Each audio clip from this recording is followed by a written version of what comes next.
What is up, guys? Today we're going to be talking about code switching. Don't make me laugh, baby. Anyways, stay tuned for our code switching topic. I'm Sadia. I'm Leo. I'm Lauren. I'm Peter. Yeah, and this is Spaces.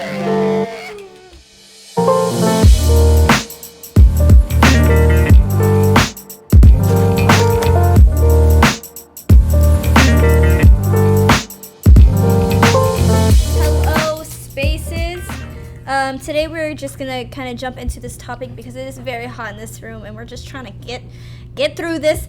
But we're going to be talking about a topic that's called code switching, and Lauren just made a really weird face. That's beside the point. We want to welcome back Leo, first of all. He was not here last week, but he's here now, and we'll have him for the next 2 weeks, so that's great. But we're going to be talking about code switching, and code switching basically is a linguistic term where you switch from one language to the next, but we're going to be talking about the behavioral code switching, which basically is where I'll act a certain way around Leo, or I'll act a different way around Lauren, and I just want to open the floor to see how that's been relevant in each one of our lives, and how it's affected you in either a positive way or a negative way. And then we'll take it, like later on in the podcast, we'll take it a little bit further and kind of go a little bit more into it. Can I ask you a question? I guess. Explain to me again the behavior part of it, of code switching. So the behavioral part of code switching is basically where you act, or I have the definition here, but low-key I wrote it really late and I don't know why it doesn't make sense to me. But it is where you change your behavior to suit the setting or circumstances in order to, like, it could involve So it can involve like toning down your personality with people who don't have as much of a personality as you to fit the needs of them, to not make them uncomfortable. So basically toning down yourself, or what is it? It's the way how you change the way you present yourselves in like the midst of different audiences. So it's kind of like being a chameleon, right? Yes. Kind of depending on the context, depending on the crowd, the people. Mm-hmm. I change my behavior. I code switch my behavior. Just and the motivation is acceptance, or need to please the crowd, kind of deal thing. Mm-hmm. Yeah. I mean, each person has a different motives. Like when I first came to Canyon Creek and I met you, I didn't know you that well, so I code switched unknowingly because I didn't want to seem disrespectful. Like, you know, I feel like you have to act a certain way when you're around like a church congregation, you know, pastors, yeah. You know. But the more I get to know you, I get to be myself, you know. So Awesome. That's a style of code switching. And usually code switching is very like you don't notice that you're doing it. It's very subconscious thing in order to accommodate somebody else, basically. But doesn't it give you like a weird vibe? Because I'm trying to recall all the times that has happened in my life, and even if you do it kind of unconsciously, if you do it that way, doesn't it give you like a weird vibe, like something is not right in here? I feel I get what you mean. I feel like you don't notice it until it comes to a point where you feel like you're kind of acting like someone else, or you're doing stuff that you wouldn't normally do.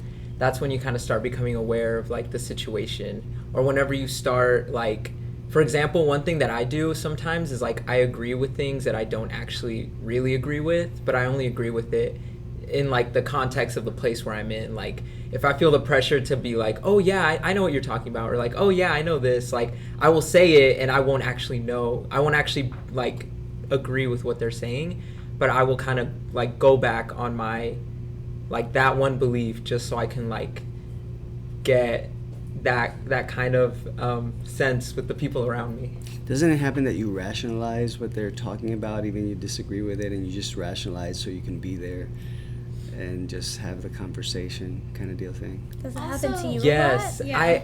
That has happened to me. Yeah, it has. It seems like you have experience in that Well, one. I'm trying to remember all the times. I'm like, I didn't know it was called code switching. But Yeah. let me tell you a story. So when I was in high school, was it high school? When I was in high school, or I think it was high Just school. when you were younger. Yeah, when I was younger.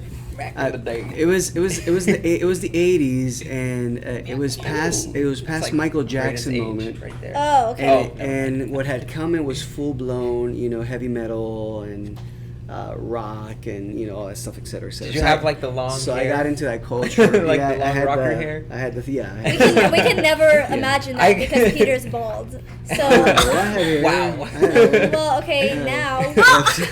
It's a look, though. It's a but, look. Yeah. But what was interesting to me was I went with this crowd, this group of friends, and we went to this house, right?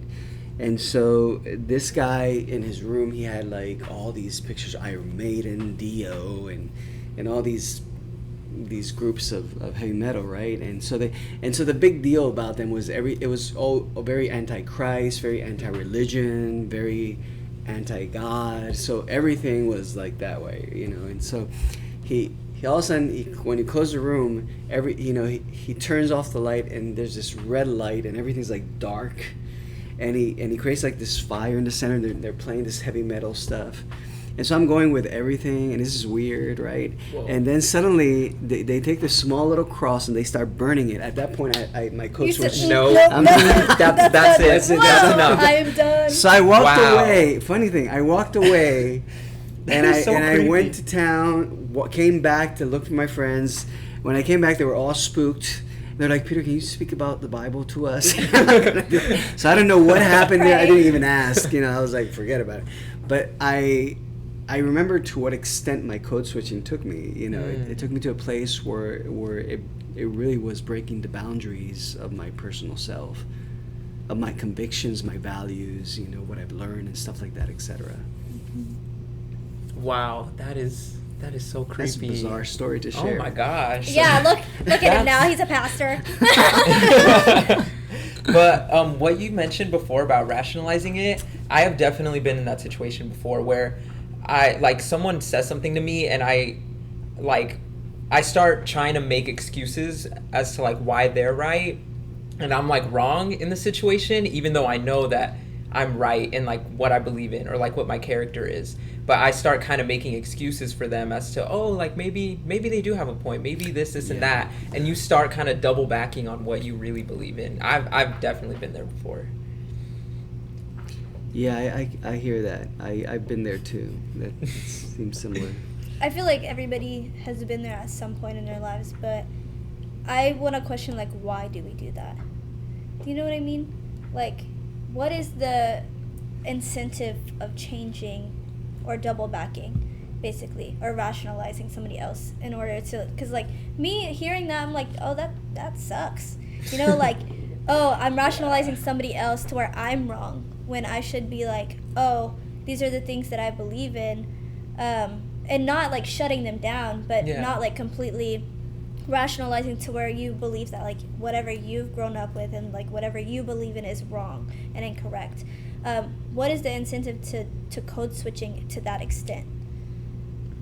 I think it's for the sake of having no argument, humans tend to want to agree with somebody so that you don't feel alone. Because if there's two people, or let's say there's two people with the same idea and there's one person that has a complete different idea, of course this person is going to tend to want to agree with these other two people so that they don't feel alone. They don't want to have some kind of debate because everybody wants to avoid some form of debate. So of course you rationalize and you code switch to avoid that problem. And that's a problem with this generation as well, because each person for code switching, they have their own motive to do that. It's not just one reason why they code switch. So that for some it's because they want to stay relevant, or they just want to be in agreement, they don't want to be alone, or they just want to have something to talk about even though they don't agree about it. It's just the fact of having silence bothers them, or having some form of disagreement. I want to avoid disagreement. If Sadie and I disagree on something, I know you do it too. You're just okay, you'll just listen, but we're not gonna butt heads or anything. We'll just kind of agree, but we don't fully agree to disagree. Yeah, just agree to disagree. But it's just of course everybody has different motives for why they do it. I mean, there's a sense of of respect when it comes to confrontation, though, because with me and you, when you're saying that, we live together, we have disagreements all the time. Mm-hmm. It's just like that. We're just gonna be respectful about it because we're both adults. So the confrontation like gets to a point of, I guess people want, like, what form of confrontation are people trying to avoid? So like you're saying, people are trying to avoid a sense of confrontation, but there are a lot of people out there, especially like in Gen Z or like younger people who are growing up knowing nothing but confrontation with like politics, with who they believe in, or what they believe in, or who they follow, these things and that. Like, they'll believe one thing and then they have no problem with the confrontation of fighting with something else. Mm-hmm. So is it, I guess what I'm trying to say is like, What is the motivation behind the motivation?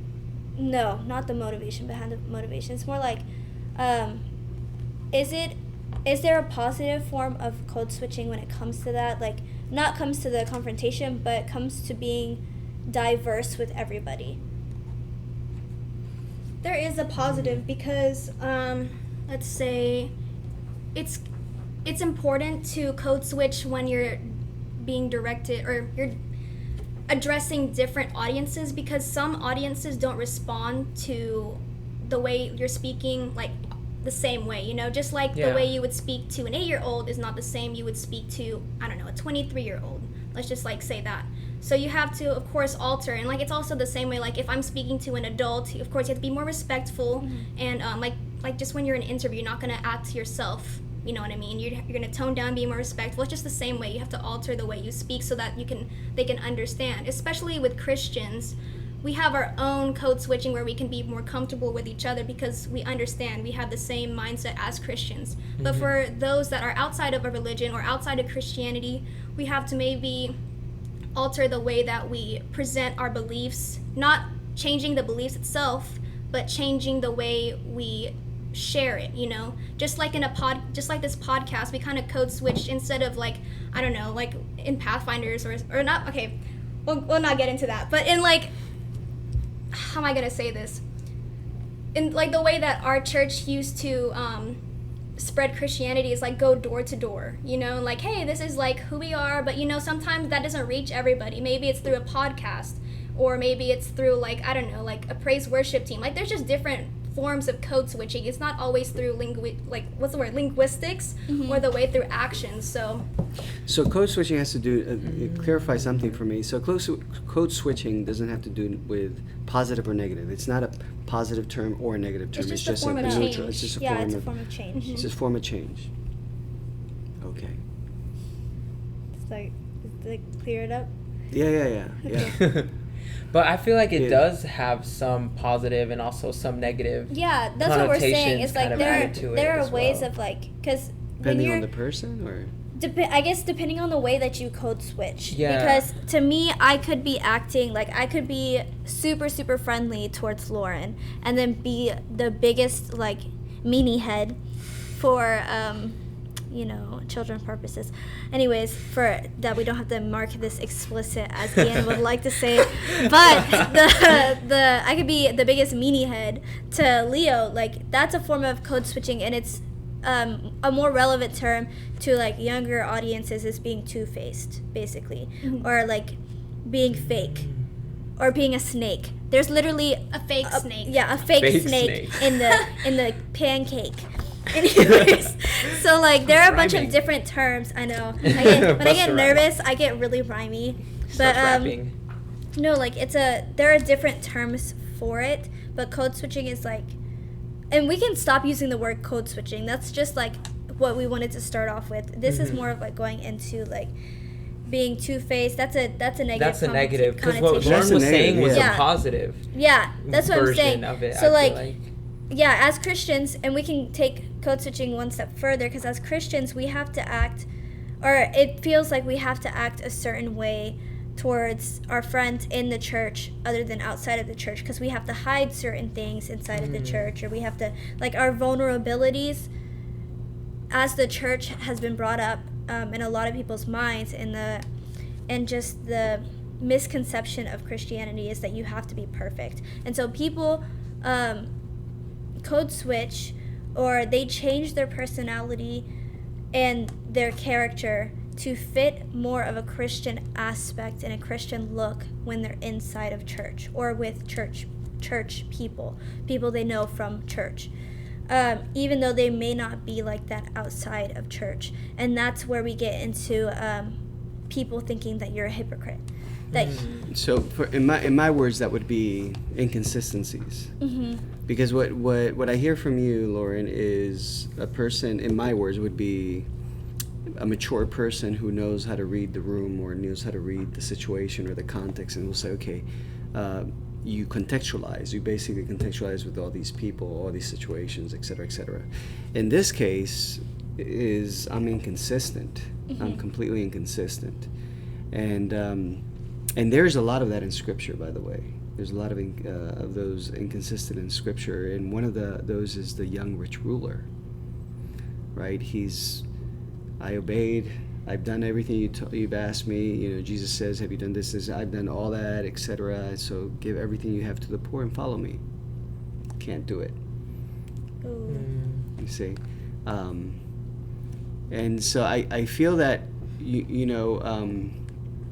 it goes like in two ways, and when it comes to church, right? Because in church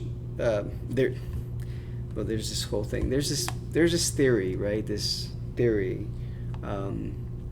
where up here it's the untouchable stuff, the unchangeable things. Down here is the corruptible stuff. And God is over here and we're here, and God cannot intervene, because if He intervenes, He changes. You see. And so, I'm being like super simplistic. And so basically the church took that, the church in its origins, when it started off, et cetera, it took that. And then it developed, in Europe, if you go, you see the churches, you have the pulpit, is all the way high here, and the people are all the way here. And that's what it means, they're in the unchangeable, and these are the corrupted people, you see. And so that makes me feel weird. This philosophy developed that went into the church, over here in the Western world. And basically in church I behave in a certain way, but outside of church I can do certain things. You see, in church we can't play, we can't do this, we can't do that, but outside of church we can play, we can do this, we can do that, etc., etc. You see.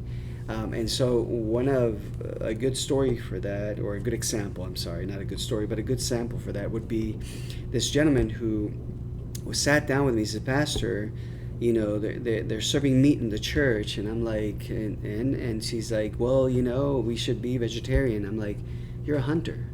You hunt." I've seen that multiple times. You see? I've seen that multiple and so there's that discrimination. So I can hunt at home. I can hunt and bring the game at home. We can eat the game at home, but I cannot eat it in church. So there's this discrepancy, this inconsistency, which I would say code switching, that happens there. The other side of that is that I honestly love coming to church. I enjoy praise and worship, but my friends are all either agnostics, atheists, or et cetera, and all of a sudden I code switch. Okay, so I kind of contextualize. And I kind of leave a little bit of my values to just embrace their values, and just go. And I don't dare say, "Hey, I'm a Christian. This is what I believe." And we're cool. I don't hate you. You don't have to hate me either. We can be fine. We can be friends. Kind of deal thing. So there's those two kind of scenarios. And towards the end of what you were saying, a question kind of came to my mind of like, why as Christians, when we should be consistent and we should be constant in the way that we treat other people, the way that we hold our values, why do we feel necessary to not dumb down, that's a poor choice of word, but that's the only word, for a lack of better word. Water down is another yes, word. water down, thank you. Water down our values to meet those other people. Because we've talked a lot about, like, Jesus himself meets us where we're at, right? Because we are not perfect. There is no way that any one of us here at this table or in general is perfect, but God does not expect us to go up to where he is. Because if we ever try to become the perfect human being or whatever just to please God in his eyes, to go up to where he is so that we are good enough to receive his grace and to receive his bountiful whatever, that we would never make it. Hmm. But Jesus comes to us. But Jesus came to us, but he didn't water down his values.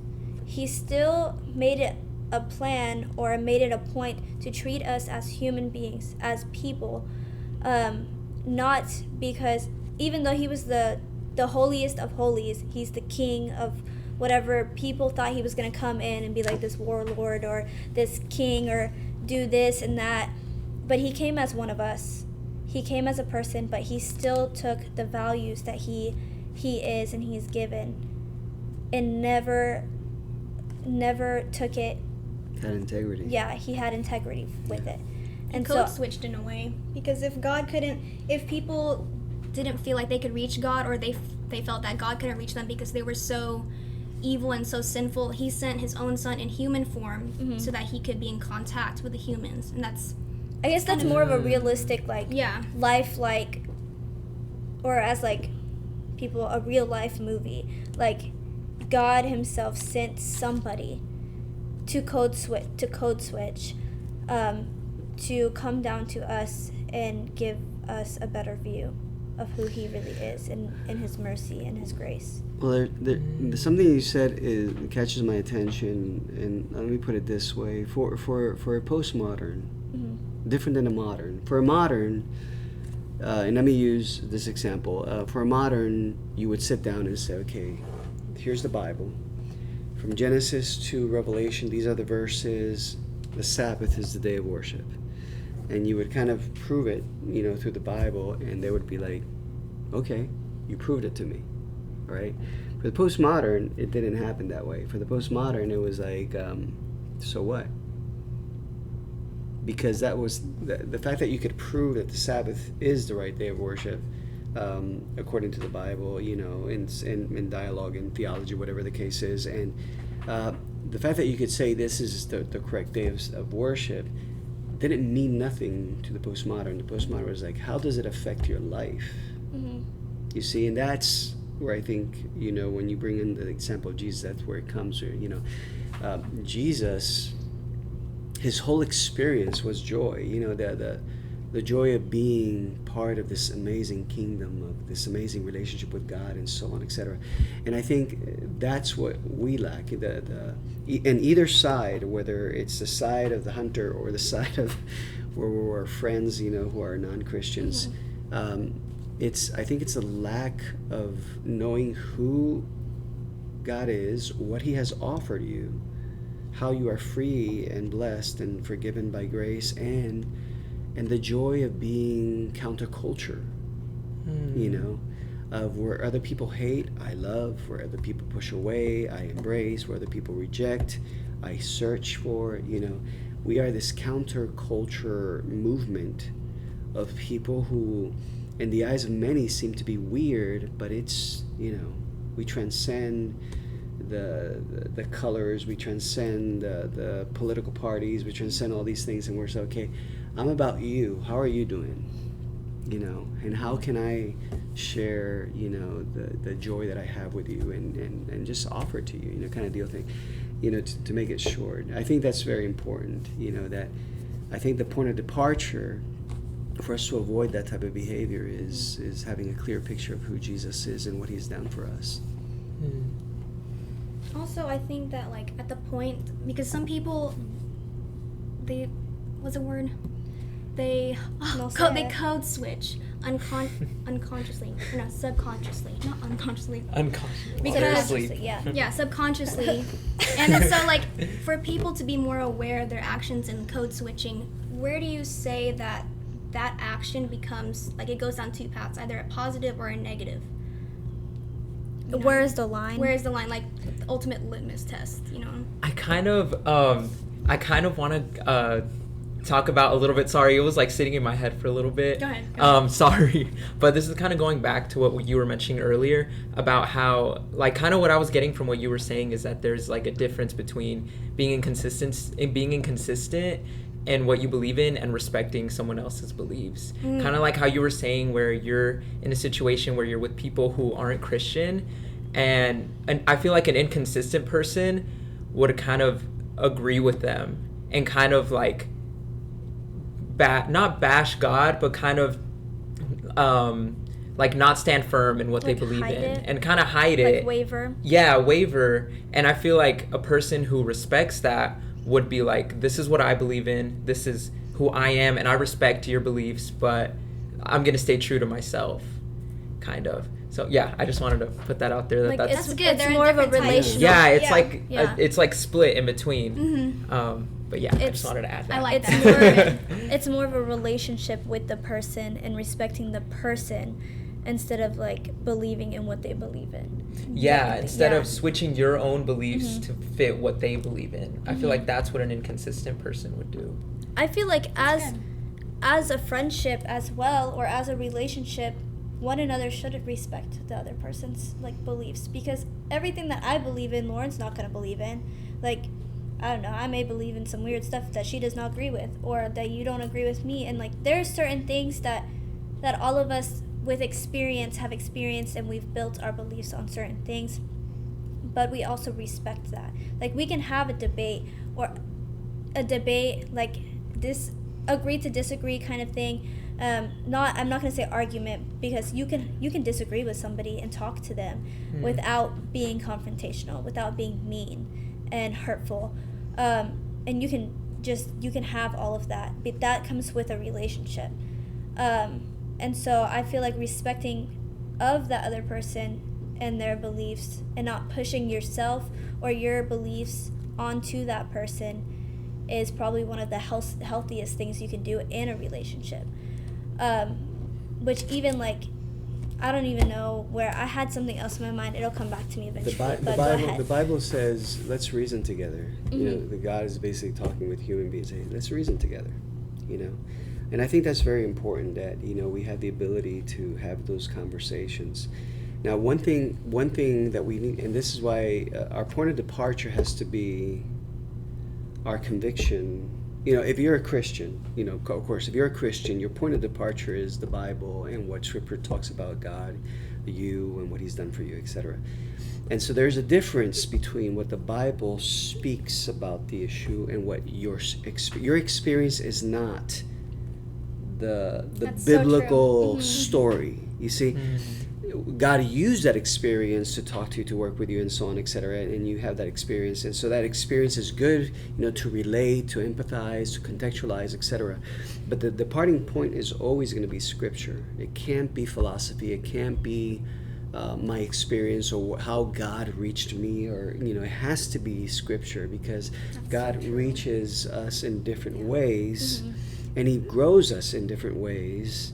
And He uses us in different ways. So our experience is going to be always different. But Scripture is that constant, heartbeat kind of deal thing. It's something that never changes. Yeah. Yeah. We have to be Yeah. grounded in the Scripture. Yeah. And so I think as much as I embrace that, I think I feel more comfortable. When I did this house church, we did once this house church in Denver, and we had several folks, who are from different experiences of life, and different lifestyles, and different understandings of things, universe, God, and so on, etc. And we were able to meet, every week, and have conversations and dialogue and talk about things, and they were kind enough that I could always start with a biblical presentation of 5 minutes, and then we would have conversations and talk, and a very nice nature, I received from one of them, who was an atheist, who was like, Peter, you probably need this thing of God and stuff like that, and he tells me his story, etc. And he's having just a conversation. He's not insulting me. He's not trying to, he's just having a conversation with me and letting me know his point of view, where he's coming from, you see. And I think the more I know, the more I know God, the more I know what He's done for me, the more comfortable I am to have these conversations and enjoy it, and ask healthy questions, what if, kind of questions, open-ended questions kind of deal thing.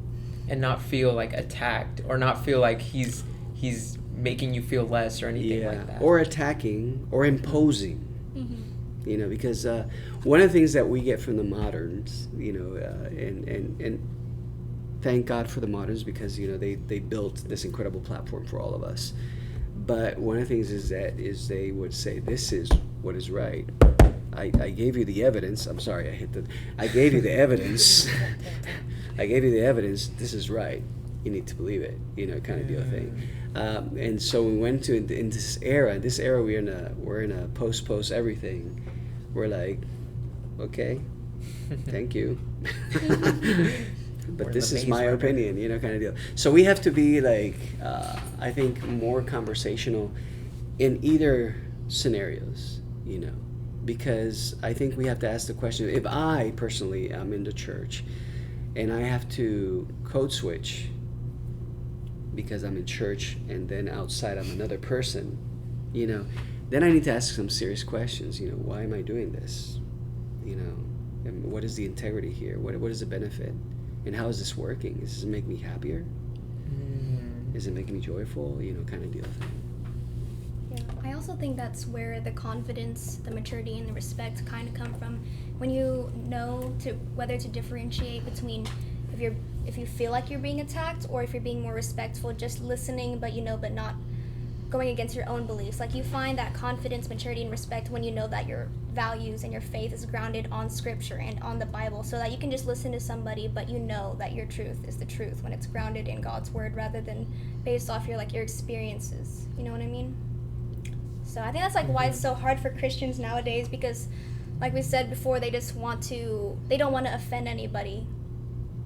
I don't know how to explain it. What was it? When I was 10, I had a friend that was not Christian, and my family, we would do family worship every evening, and I totally forgot about it. She came over to my house, and then my parents were like, okay, it's time to worship, as a family, and then she was kind of weirded out, and I told my dad, I pulled him to the side, Dad, she's not Christian, maybe we should just not do it tonight. And that's where I kind of code switched, because I put my values and my beliefs at risk just to accommodate hers, when I should have been more willing to share my beliefs, and I should have stayed grounded in my faith, knowing that this is the right thing to stay connected with God as a family, as well as introducing our friends also, those that may not know Christ. I was afraid of being weird in her eyes. Same thing when I transitioned from a private school to a public school, I was so used to praying over my meal before I ate, and then when I transitioned into public school, I kind of dimmed it down a bit. I felt very uncomfortable, public school, we have multiple religions, I don't want to offend anybody, I don't want to be weird.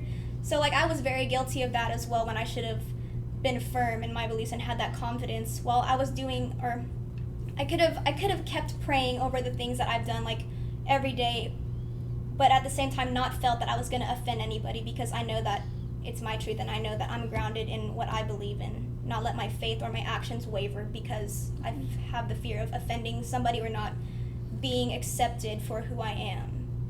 Does that make sense? I just said a lot. I'm so sorry. Yeah. No, I get you. Okay. I've definitely been in similar situations. Yeah. I know I've told Ian this before, but shout out to Ian. Shout out to Ian. Hopefully you're listening to this, Ian. Shout out to you. Last year I took some acting classes, and it was so different, because I went to Mountain View, which is a community public college. So I obviously, there are people there that aren't Christian, atheists, this and that, and but I don't really talk to them that much. But this was a small group of 10 people, and they're all actors, so they're all super charismatic and super talkative and this and that. And obviously I come in and I want to fit in, because everyone's so loud, everyone's so talkative, and I just come in hey, I'm late to the party, everyone knows each other. And while I was there, I noticed that they would say some stuff that I wasn't okay with, not okay with, but just that went against kind of what I believed in, or I just didn't feel comfortable being in a situation that they would talk about some topics that I just was whoa, how can you guys talk about that so openly? I feel that, I don't know, I just didn't feel comfortable in some situations. But one thing that I did kind of try to stay focused on is my religion, and being this is how I identify myself, is with my Christianity, and I don't want me being in this situation to kind of mold me from that. like, not that they were trying to make me lose my religion or anything like that, you know. I just felt like I didn't want to be seen as like the Jesus freak of the group, but at the same time I had that in the back of my head where I was like, Leo, like, let's say you do become like an actor, this and that, whatever, you're gonna be in a lot of situations with people that aren't Christian and people that even just straight up hate God.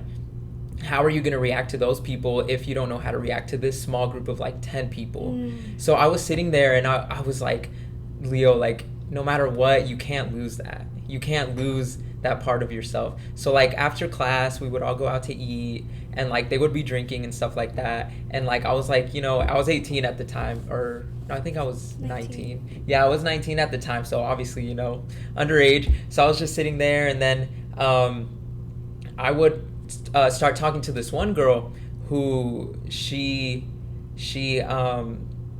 told me that she used to go to church a lot, but she stopped. And I was like, why? And she's like, well, I just felt like that church was very judgmental, this and that. And she kind of just started telling me about her own beliefs, but she was from a different religion. And I'm Adventist, and obviously I'm from a different religion, but like a lot of the things that we were talking about, we were seeing eye to eye on them. So I felt like if I hadn't kept that same grounding of my own religion, I wouldn't have been able to talk to her about those things. And even with us having those conversations, like she was even telling me, she was like, thank you, Leo, like I really appreciate you talking to me about this. I feel like I'm not able to talk about this so openly sometimes, and like you telling me about this has made me want to go back to church. And I was like, dang, like all I did was just talk about my religion. I wasn't trying to preach. I wasn't trying to like force anything on her, but I felt like because I stayed so grounded in that space. Yeah, I created a space for her. And it was funny because while we would talk, this one guy, which I'm pretty sure he didn't like me, but that's besides the point, he would come up to us and he would be like, oh, you guys are talking about religion? Okay. And he would walk away, and I'm like, dang, what did I do to you? Like, but despite that, and despite just being in that situation, I was so glad that I was able to stay firm, and I was able to talk to her, and like, just we were able to connect in a way that I felt like I couldn't connect with anyone else in that class, or she couldn't connect with anyone else in that class. So it was pretty cool. Oh my goodness. That's a great story.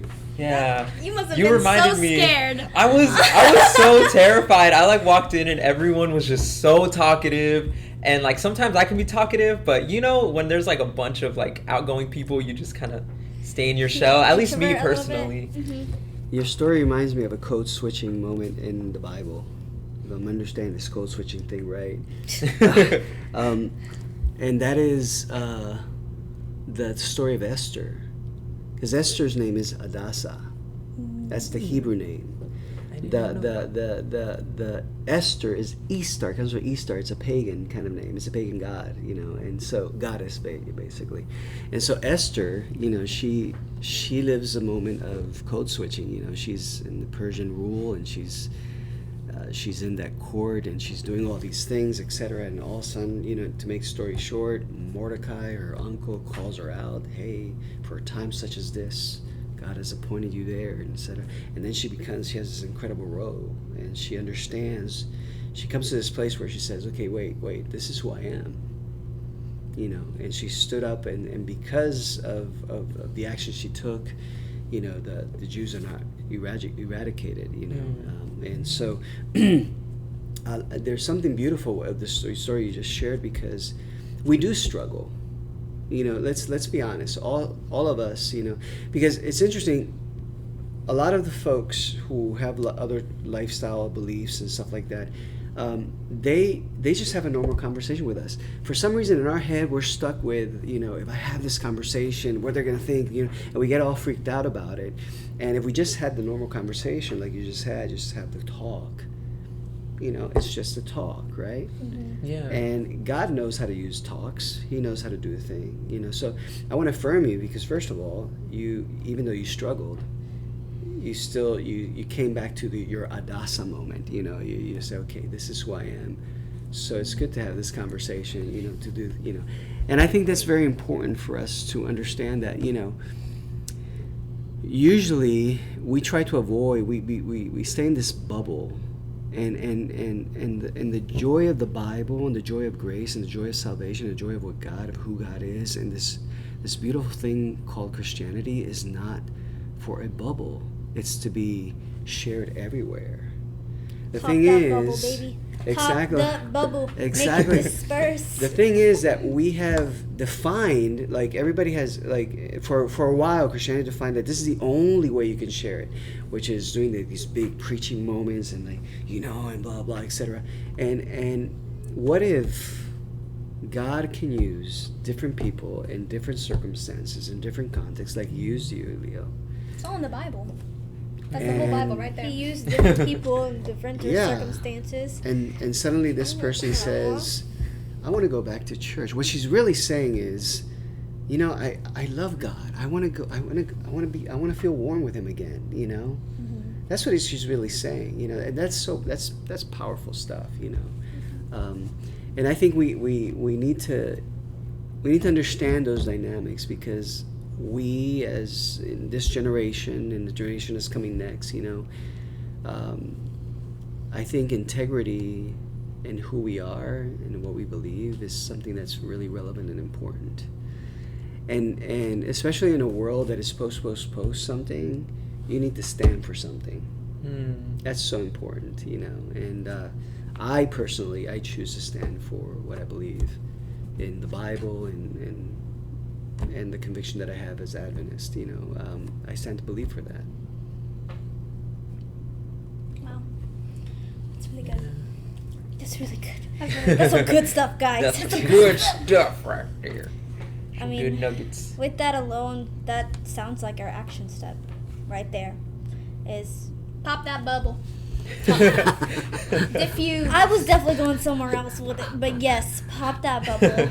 And not only that, at first, because it's if you don't have the bubble alone, like if you haven't created a sense of opinion, I would say just lean a little bit more into anything, like anything that you are believing in right now, or figure out what you want to believe in, of who you are, and what it sounded like you wanted to say something. No. Oh, you're breathing really hard. You said, oh, okay. Then he disagrees with me, and we can have that conversation, Peter. But really lean into and figure out what you are believing in, and stand for something in a world that stands for many things at this moment. But yeah.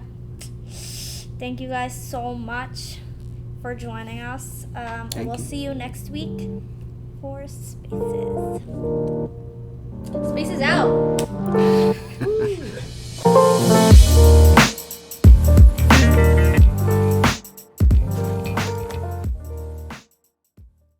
This next portion of Spaces was an off-camera discussion we had, and we decided to include it in the episode due to its relevance to the topic. Day. And it's like you don't know that at the time, and you don't it's really not a thing, and it does develop your character, and it develops who you are as well, because I was not the same person in high school, not in college, any of them, and it blows my mind to think, because I didn't go to private schools, I didn't go to Christian academies, or I wasn't Christian my whole life. So for me, having those conversations with people who don't believe is easy for me, because I was there. Because I can come from a place of I wasn't brought up with these beliefs. I had to develop this belief on my own, and really, really through my experiences and through the people who have been good to me and actually taught me these things, and I could have formed my own opinion with it. They created a space to where I could sit there and really be with myself in my opinion. So that, to me, having conversations like that comes naturally to me, because I want to share that. That bubble was never formed to where I didn't have to pop it, because it was never formed. But it's so strange to me that you guys had that experience of, I went from one place and I didn't want to offend anybody else, so I toned myself down. That's why because I don't know if maybe I'm just weird. I do forms of code switching, but all in all, I'm pretty consistent with the way I act around everybody.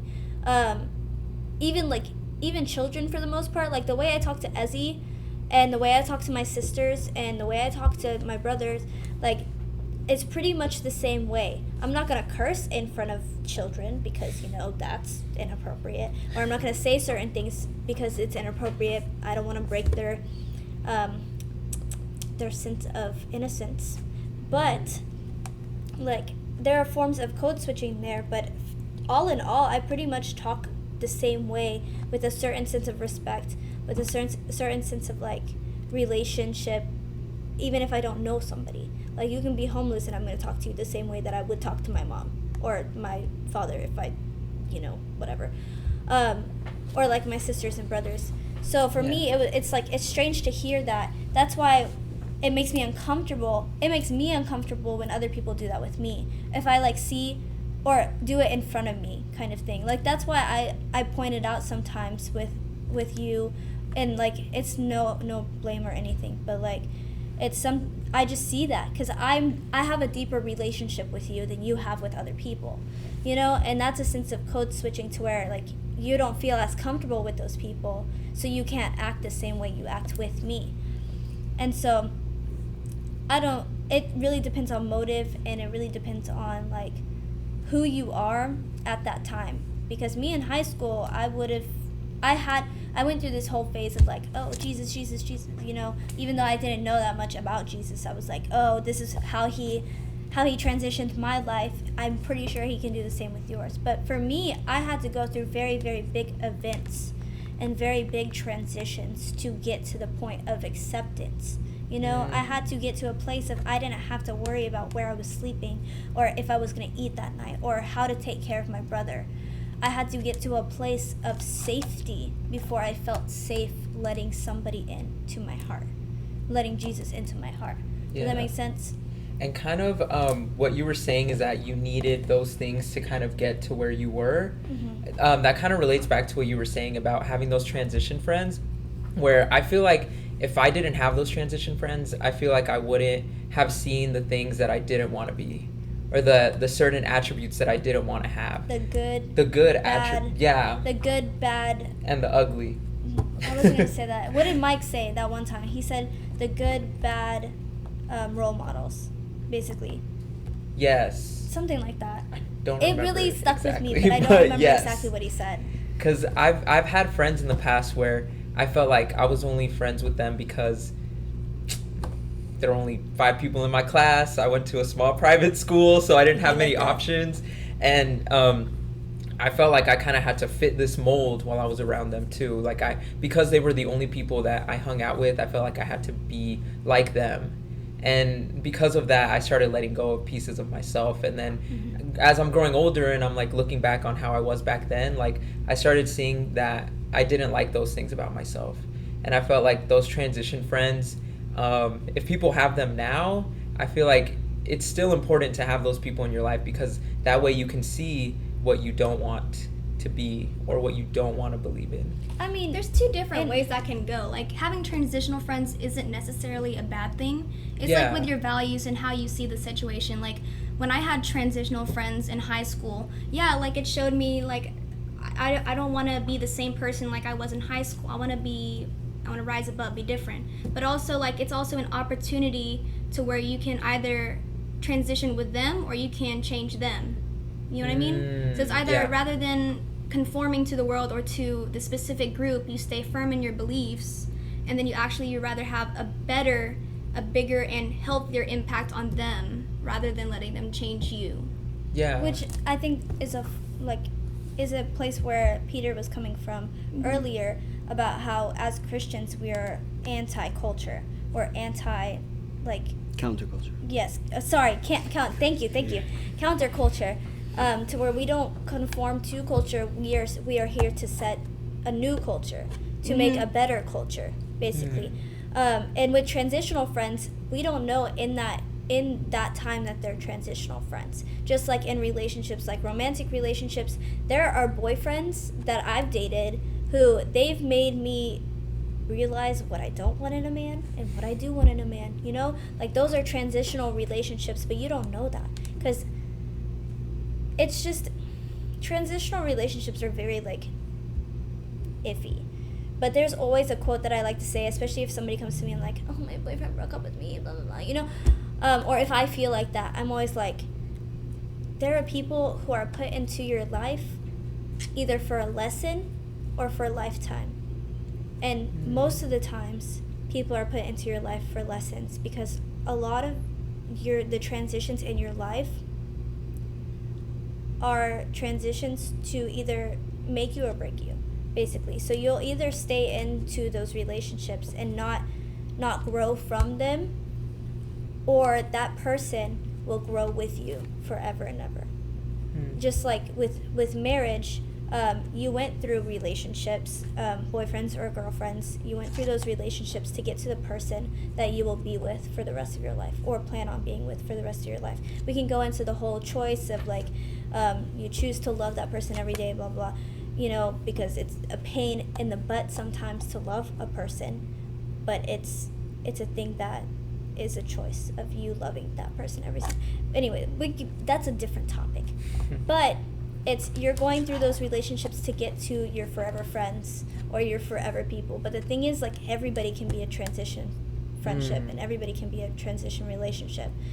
And like, how you're not gonna know at that time. And I feel like transition friendship, like, I feel like that word has some negative connotation to me, because it's like, oh, you were just in my life for a little bit or whatever, like, I'm better than you, you know, like, I don't, and I'm not saying it as like, that's just how it is to me, because I've been in a transitional relationship to other people as well. Like, we've all been transitional friends to other people. It's more of a personal benefit friendship when it benefits you, like, not just transitional, like, oh, it's going to benefit myself when I'm with them because I won't feel lonely. And it's like, for different people, it's not necessarily like a transition. It's as long as it benefits you and maybe like the other person, maybe, because you're probably a transitional friend to each other, or like a beneficial friend, or like whatever, you know what I mean? Yeah. I don't know how to explain it. Well, I mean, and in that, it's the same as code switching. It's how are you morally, and the way, like, why are you doing it?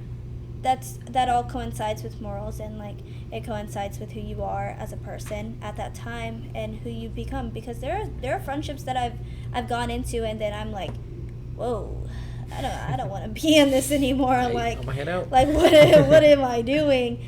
And so I'll get out of it, and I'll be like, I'm sorry, but I can't be your friend anymore.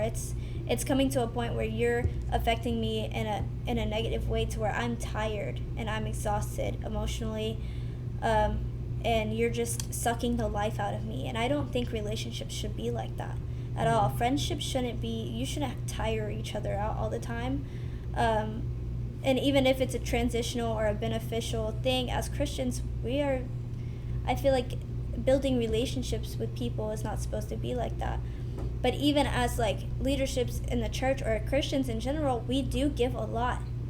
We do, like, there are going to be times when you talk to somebody just because they want something out of you, because they know that you're a good person and that you'll help them no matter what. And as a Christian, you just kind of have to, I mean, you don't have to, but with the heart that I believe that all of us have, or all of us can have, we find it a point, and we find a joy in helping and being the beneficiary. Yes, thank you. English is really hard, and you would know, but I do know. Yeah, but you would be giving the benefits to other people. Like, the benefit of the doubt. Yeah, there comes a point, and I'm sure, Peter, as a pastor, like, you've experienced this so many times, and I know there was a point when I was talking to you about something, and there was this lady who was asking stuff for the church constantly, and you just kept giving, but like, even without like knowing the situation or anything, like, you just have to give people the benefit of the doubt that they're not going to abuse, even though in this world they will abuse your kindness, they'll abuse your heart. And that's what makes the resilience of being a Christian dwindle, and it makes it less than what it should be. If that makes sense. I was having that same conversation with one of my friends about giving money to homeless people. About how, you know, Yeah. like you're Like, oh, they're gonna sometimes use they're it for like, something, yeah, they're gonna yeah. use it for drugs, they're gonna use it for cigarettes and things like that. And I was talking to my friend about that. This was back then when I was working and making some big bucks. So I was like, I was Some big feeling $20 bills. some big $20. I was feeling very like back then, not now, but I was feeling very stingy with my money because I knew exactly how hard I worked for it. I knew those long hours at Clark's, you know, Oh my and I'm gosh, like, and I felt like Clark's. I earned that money. I'm like, this money's mine. Like, no one can take it. It's mine. And so I felt like homeless people were just, you know, they were just coasting, just chilling on the side of the road, just begging, just getting money for free while I have to like go and work, you know, 8 hours a day and I have to earn this money.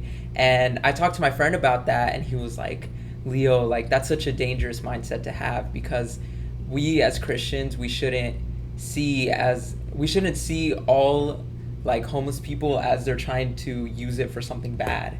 Like, us as Christians, our job is to give them the benefit of the doubt and to give them money despite what they're going to do with it, because who knows, they could actually, you know, be using it like to better their lives, to get a job, to save up money for Or just for a simple car food. and just for food. And Like, we for living. don't know, like, all we see is how they look, how they talk, this and that. And like that mindset that I used to have where I was just so stingy, like, I was like that too. yeah, it was so bad. And now looking back on it, I regret having that mindset, because I'm like, wow, I I was still such a have that jerk. mindset a I little was such a bit. jerk. Yeah, but as long as you give it out of the kindness of your heart and you have faith in God, it's like planting a seed, you know? You don't see it happening in that moment, but you know that the Holy Spirit does move, you know, and like through Yeah. small actions. And just have faith that it will happen. You may not see it, but it does happen. So, same thing with like giving money to the homeless, you know? Yeah. Trying to eat.